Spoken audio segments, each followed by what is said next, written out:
ജീവകാരുണ്യ പ്രവർത്തനം എന്ന് പറയുമ്പോൾ നമ്മൾ സന്തോഷത്തോടുകൂടി ജീവിക്കുമ്പോൾ നമുക്ക് ചുറ്റുമുള്ള നമ്മുടെ സഹജീവികൾ ആരെങ്കിലും എന്തെങ്കിലും തരത്തിലുള്ള പീഡനങ്ങളൊക്കെ അനുഭവിക്കുമ്പോൾ തീർച്ചയായും അവരെ സഹായിക്കുക എന്ന് പറയുന്നത് നമ്മുടെ ധാർമ്മികമായ കടമയാണ് എന്ന് ഞാൻ കരുതുന്നു.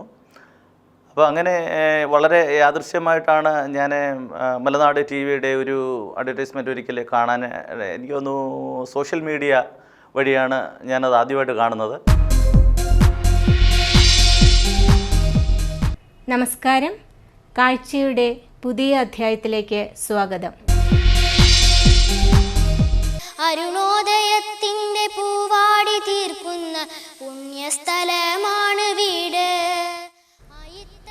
കവിതകൾ കോറിയ പുസ്തകങ്ങളെ നനയിക്കുമോ എന്ന പേടിയിൽ അവയെ നെഞ്ചോട് ചേർക്കുന്ന ഇന്ദുചൂടന് ഇനി എന്ന് ഒരു കുഞ്ഞു വീട്. കളിക്കുന്ന പുണ്യസ്ഥലമാണ് വീട്.